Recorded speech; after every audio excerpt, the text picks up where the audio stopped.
حضور غوث پاک، محبوب سبحانی، قندیل نورانی، شہباز لامکانی، شیخ سید عبد القادر جیلانی۔ کسی نے پوچھا تھا حضور غوث اعظم سے کہ آپ کی ولایت کس طرح کی ہے، تو آپ نے اپنی ایڑی کی طرف اشارہ کر کے فرمایا جب تک میرا قدم نہ لگے اللہ کسی کو ولایت دیتا ہی نہیں۔ تو میری ولایت کی بات کرتے ہو، میں جب تک مور نہ لگاؤں اللہ کسی کو ولی بناتا۔ شیخ سعدی بول پڑے، کہنے لگے غوث اعظم درمیان اولیاء چوں محمد درمیان انبیاء۔ حضور غوث اعظم رضی اللہ تعالیٰ عنہ کا ولیوں میں وہی مقام ہے جو نبی پاک کا نبیوں میں مقام ہے۔ امام الاولیاء، سرتاج الاولیاء حضور غوث پاک رضی اللہ تعالی عنہ۔ حضور غوث اعظم رضی اللہ تعالی عنہ فرماتے میں تقریر نہیں کرتا تھا، تعلیم مکمل کر لی بات نہیں کرتا تھا۔ میں کہتا تھا میں کیسے لوگوں کے سامنے واز کروں، کہتے ہیں مجھے خواب میں مصطفیٰ کریم کا دیدار نصیب ہوا۔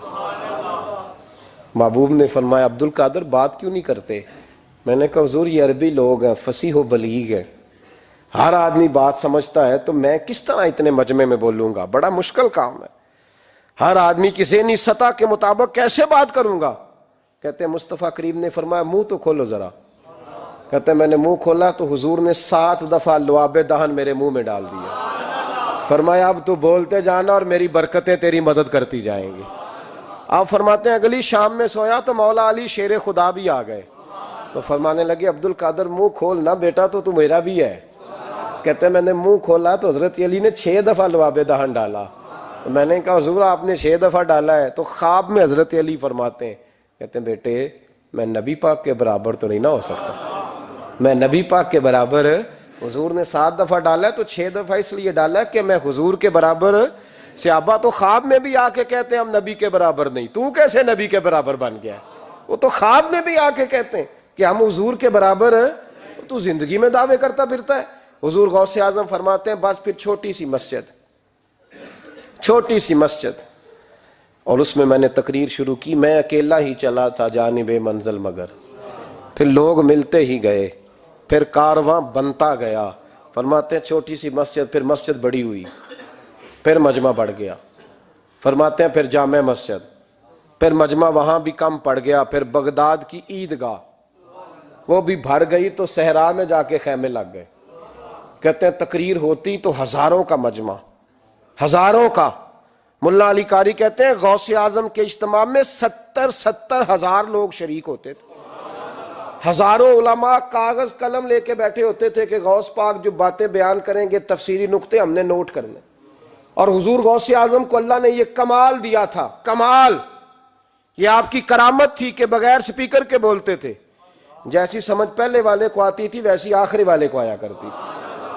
آج نا کرامت کی بات آتی ہے تو بندے چھپنے لگ جاتے ہیں، کہتے ہیں نہیں یہ نہیں ہو سکتا، بڑا مدافعانہ سا عمل، بڑا شرمندہ سا اللہ بولا ہے جی وہ غوث پاک۔ ایک دن ایک صاحب کرامت بیان کر رہے تھے تو بڑے جھجک کے حضور غوث اعظم، میں نے کہا تو بیٹھ مجھے بیان کرنے دے، تو ڈر رہا ہے کرامت سے ڈر رہا ہے، مجھے بیان کرنے دے، میں بیان کرتا ہوں، مجھے بیان کرنے دے۔ ملا علی قاری علیہ رحمہ نے لکھا ہے، دیگر بہت سارے لوگوں نے لکھا ہے، غوث اعظم خطبہ دے رہے تھے، تقریر کر رہے تھے، اچانک ہاتھ آگے بڑھایا تو یہاں تک ہاتھ بھیگ گیا غوث اعظم کا۔ ہاں کھول کے دیکھے، کھول کے بات کر رہا ہوں، ہاتھ یہاں تک بھیگ گیا۔ مرید کہتے ہیں ہم نے پوچھا حضور پانی بھی کوئی نہیں، ہاتھ بھیگ گیا۔ میں چپ کر کے سبق پڑھو، شاگردوں کو پڑھا رہے چپ کر کے سبق پڑھو۔ تھوڑی دیر گزری، چند گھنٹے تو ایک قافلہ آ گیا، سارے لوگ پانی میں بھیگے ہوئے ہیں۔ حضور غوث اعظم کے سامنے کھڑے ہوئے، کہا حضور آپ نے بڑی کرم نوازی فرمائی، بڑی کرم نوازی۔ وہ شاگرد کہنے لگے ہوا کیا؟ تو وہ لوگ کہنے لگے کشتی میں بیٹھے تھے تو کشتی ڈوبنے لگی، ہم نے کہا یا شیخ عبد القادر جیلانی، خدا کے فضل سے ہم پر ہے سایہ غوث اعظم کا، ہمیں دونوں جہاں میں ہے سہارا غوث اعظم کا۔ کہتے ہیں حضور غوث اعظم نے وہاں بیٹھے ہاتھ لگایا اور ڈوبتی کشتی کو باہر نکال لیا، اور ڈرنے لگے، کہنے لگے جناب یہ کرامت لوگ نہیں مانیں گے۔ تو میں کہا جنہیں نہیں مننا نہ مننے۔ ایک عیسائی مسلمان دونوں جھگڑا کر رہے ہیں، غوث اعظم گزر رہے ہیں، جھگڑا ہو رہا ہے۔ عیسائی مسلمان سے کہتا ہے ہمارے نبی عیسیٰ علیہ السلام نے مردے زندہ کیے، تمہارے نبی نے بھی کو کیا تو بتاؤ۔ مسلمان پڑھا ہوا نہیں تھا، حالانکہ نبی پاک نے بڑے مردے زندہ کیے، پڑھا نہیں تھا، بتا نہ سکا۔ غوث اعظم کے کان میں آواز گئی تو جا کے عیسائی کا بازو پکڑ کے جھنجھوڑا، فرمانے لگے کیا کہا تم نے؟ میرے مصطفیٰ نے مردہ زندہ کیا تو بتاؤں؟ فرمایا تو نبی پاک کی چھوڑ، میں غلاموں کا غلام ہوں، میں غلاموں کا غلام ہوں، مجھے بتا کون سا مردہ زندہ کرنا ہے۔ تو چھوڑ حضور کی بات نہ کر، میں غلاموں کا غلام ہوں، مجھے بتا کون سا مردہ زندہ کرنا ہے۔ پرانی قبر پہ لے گیا، کہنے لگا جی اگر نہ ہوا تو؟ غوث اعظم فرمانے لگے جو تو کہے گا وہ میں کروں گا۔ تو کہنے لگے اگر ہو گیا تو؟ اگر تو غوث اعظم کہنے لگے نہ میرے خانقاہ پہ جھاڑو دینا، نہ میرے برتن مانجنا، نہ میرے گھر کا سودا لانا، اگر زندہ ہو گیا تو بس میرے نبی کا کلمہ پڑھ جانا، بس میرے رسول کا کلمہ پڑھ جانا۔ اللہ اکبر۔ اس نے جو سب سے پرانی قبر تھی نا، وہ کہتا ہے یہ ہمارے دادا نے بھی نہیں دیکھا تھا بندہ کون ہے۔ اس قبر پہ کھڑا ہو کہنے لگا اس کو زندہ کریں۔ تو غوث اعظم رضی اللہ تعالیٰ عنہ قبر کے سرانے کھڑے ہوئے تو دعا کرنے لگے، کہنے لگے مولا اپنے لیے نہیں، تیرے رسول کے لیے۔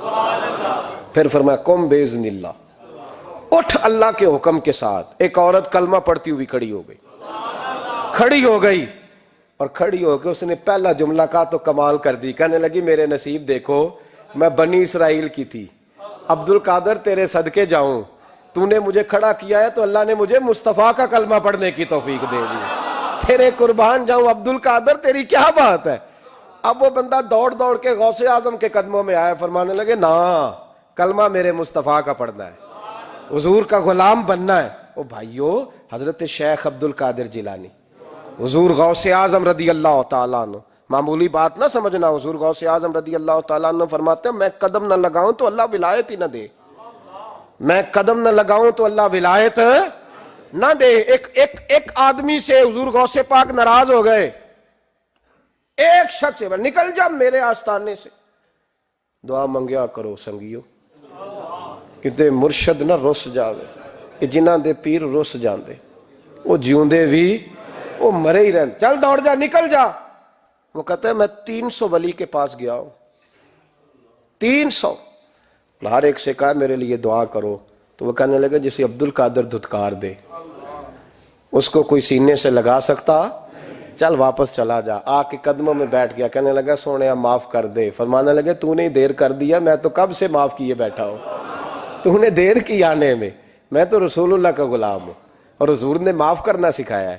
حضور غوث پاک واز کرتے، نصیحت کرتے، اور چونکہ نہ شہرت کے لیے، نہ مال کے لیے، نہ نوٹوں کے لیے، اس لیے غوث اعظم جب تقریر کرتے نا، ایک دن بغداد میں بارش شروع ہو گئی، خطاب ہو رہا تھا، لوگ بکھرنے لگے تو 2 جملے غوث پاک کے، کہنے لگے یا اللہ تو دلوں کے بھید جانتا ہے، اگر بندے میں نے اپنی ذات کے لیے اکٹھے کیے ہیں تو تیز بارش برسا، دوڑا دے سارے، اور اگر تیرے لیے اکٹھے کیے ہیں تو پھر بھی تیری مرضی، رکھنے ہیں تو رکھ، بھیجنے ہیں تو۔ حضرت یحییٰ کہتے ہیں سارے بغداد میں بارش ہوتی تھی، پر جہاں غوث اعظم کی محفل ہوتی تھی وہاں کوئی نہیں ہوتی تھی، وہاں کوئی نہیں ہوتی تھی۔ غوث اعظم تقریر کرتے، کبھی کبھی وجد آتا تھا۔ وجد کس کو کہتے ہیں؟ وجد کبھی کبھی آپ کہتے نہیں کہ میرے رونگٹے کھڑے ہو گئے، لوں کنڈے کھڑے ہو گئے، پھر کبھی کبھی کہتے ہو یار پتہ نہیں کیا ہوا آج تو آنسو رکتے نہیں تھے، اسی کو وجد کہتے ہیں۔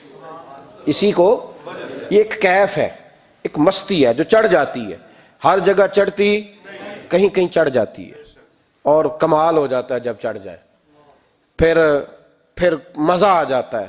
نہ انکار کریں اج میراں، اج موسم بڑا سہانا، مستی دا اج می برسا دے، نہیں پیاس دا کوئی ٹھکانا، تیرے کول اتر پرانا تے ساڈا درد بھی بڑا پرانا، تے میرا ہس ہس ٹالنا سانو، اسی پیتیوں باج نہیں جانا۔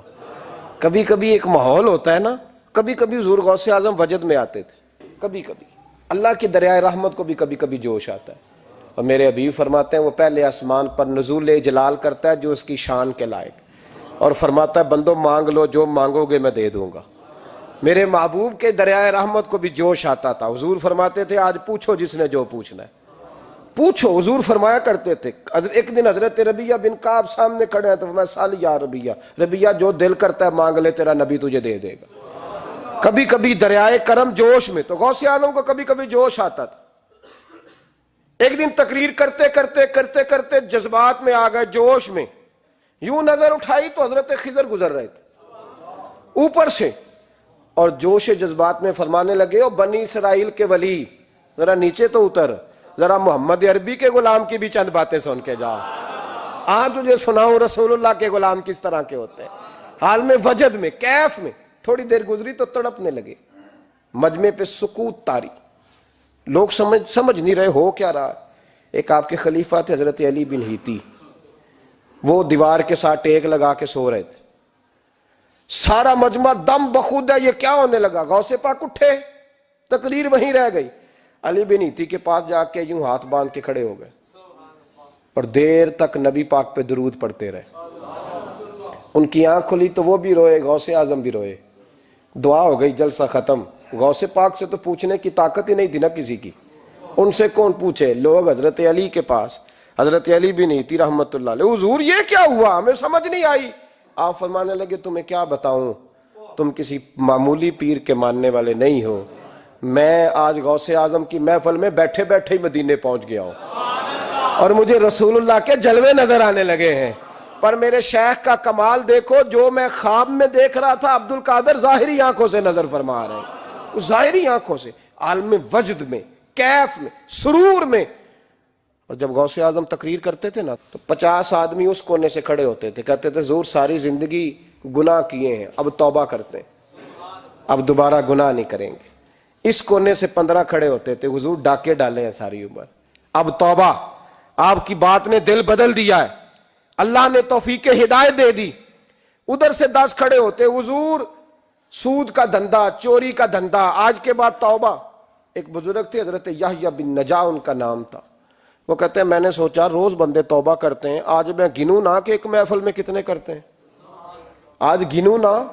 اب تو کاؤنٹنگ کے مختلف ذرائع ہیں نا، کیلکولیٹر ہے، باقی چیزیں، اس زمانے میں یہاں گٹھلیاں ہوتی تھی کھجور کی، بندے کوئی چیز گننی ہوتی تو گٹھلی ڈالتے، یا لوگ دھاگا لے جاتے تھے، ہر دھاگے پہ گرا لگاتے تھے، ایک گرا دوسری گرا، وہ کہتے ہیں میں نے نا اپنے پلو کے چادر کے نیچے دھاگا چھپا لیا، ایک بندہ توبہ کرنے اٹھا تو ایک گرا ڈال دی، دوسرا اٹھا تو دوسری گرہ ڈال دی، تیسرا اٹھا تو تیسری، کہتے ہیں اچانک بندے زیادہ ہو گئے، اب میری سپیڈ ہی بڑی کم تھی، میں کوشش بڑی کرتا پر بندے زیادہ، کہتے ہیں بڑی کوشش کی پر میں پورا ہی نہ ہوں، کہتے ہیں جب میں تھک گیا نا اور تھوڑا سا میرا سانس بھی پھولنے لگا، پریشان بھی ہوا، تو غوث پاک نے میری طرف دیکھا اور دیکھ کے مسکرائے اور مسکرا کے فرمانے لگے، یحییٰ میں دلوں کی گرے کھولتا جا رہا ہوں، تو بند کرتا جا رہا ہے، میں گرا کھول رہا ہوں، تو گرے لگا رہا ہے، اور چھوڑ دے یار، تجھ سے نہیں گنا جائے گا۔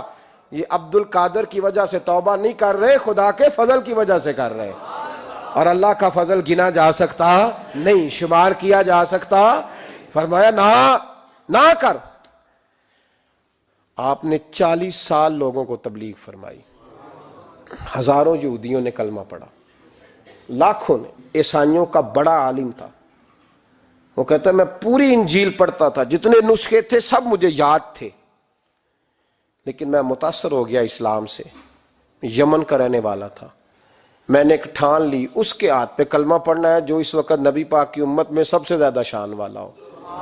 کہتے ہیں میں سویا تو خواب میں جناب عیسیٰ کا دیدار ہوا، اور مجھے کہنے لگے تلاش کرنے کی ضرورت ہی کوئی نہیں، بغداد چلا جا، بغداد حضور غوث پاک کی بارگاہ میں، فرمانے لگے اس وقت نبی پاک کی امت میں سب سے زیادہ شان اللہ نے حضور غوث اعظم کو عطا فرمائی، شیخ عبد القادر جیلانی رضی اللہ تعالیٰ، غوث پاک۔ ہم کوئی دیوانے لوگ نہیں، یا ہمیں شعور نہیں، یا ہمیں عقل نہیں، ساری زندگی کھل کے جس چیز کا زیادہ تعارف کرایا وہ غوث اعظم کی نسبت ہے۔ اب تو ہمارے ہاں پیری مریدی کا رواج ہی نہیں نا، حضرت باعزید بستامی فرماتے تھے میں اس مولوی کے پیچھے نماز نہیں پڑھتا جو کسی کا مرید نہ ہو، جس کا اپنا پیشوا کوئی نہیں وہ میری پیشوائی کیسے کرے گا۔ حضرت مخدوم اشرف جہانگیر سمنانی فرمایا کرتے تھے میں تو اس دکاندار سے سودا نہیں لیتا جو کسی کا مرید نہ ہو، اس لیے کہ جس نے تربیت ہی نہیں لی، جس کے اندر درد ہی نہیں، روحانیت ہی نہیں، جس کا پیشوا ہی کوئی نہیں، کس طرح اب تو ماحول نہیں نہ رہا۔ لیکن یاد رکھو یہ نسبت اتنی تگڑی ہے، اتنی تگڑی کہ ہمارے صوفیاء نے ساری زندگی غوث اعظم کا غلام کہلانے میں فخر محسوس کیا ہے۔ کیا رشتہ داری تھی اعلیٰ حضرت بریلوی کی ان سے، کیا تعلق تھا پیر میر علی شاہ صاحب کا ان کے، کیا ان کا، لیکن ان لوگوں نے ساری زندگی کھل کے غوث اعظم کے تذکرے کیے۔ کیوں؟ غوث اعظم نے 40 سال عشاء میں وضو کیا اور فجر تک اللہ کی عبادت کی۔ فرماتے ہیں میرے مالک نے کہا عبد القادر کچھ مانگ لے، نہ اپنے لیے مانگا نہ اولاد کے لیے۔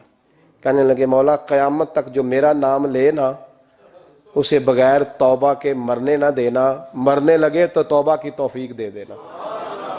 فرماتے ہیں میرے مالک نے وعدہ کیا ہے جو میرا ماننے والا ہوگا بغیر توبہ کے نہیں مرے گا۔ اور حضور غوث پاک رضی اللہ تعالیٰ عنہ فرماتے میں تو قیامت میں بھی اتنی دیر جنت میں نہیں جاؤں گا جب تک سارے مرید نہ ساتھ چلے جائیں، میں نہ جانا نہیں، کھڑا ہو جاؤں گا، عرض کروں گا مولا بھیج۔ میں نے کہا یہاں بھی لوگ ڈر جاتے ہیں، یہ کیسے ہو سکتا ہے؟ اور بھائی پڑھو نا مشکاہ شریف، میرے نبی پاک علیہ السلام نے فرمایا ایک بندے نے ایک اللہ کے بندے کو پانی پلایا تھا، قیامت کے دن اللہ اس کی برکت سے اس گناہگار کو جنت عطا کر دے گا۔ اور حضور نے فرمایا بخاری میں المرء مع من احبا، جو جس سے محبت کرے گا قیامت میں اسی کے ساتھ اٹھایا جائے گا۔ تو ساری زندگی قادری کہلائے، ساری زندگی غوث اعظم کا غلام کہلائے، ساری زندگی خواجہ اجمیر کا نوکر کہلائے، ساری زندگی شاہ نقش بند کا غلام کہلائے، ساری زندگی شیخ شہاب الدین سہروردی کا اپنے آپ کو منسوب کرے اور دنیا سے جائے تو ایسے ہی چلا جائے؟ میرے نبی نے نص بیان کر دیا جو جس سے پیار کرے گا اسی کے ساتھ جائے گا، اسی کے۔ خدا کے فضل سے ہم پر ہے سایہ غوث اعظم کا، ہمیں دونوں جہاں میں ہے سہارا غوث اعظم۔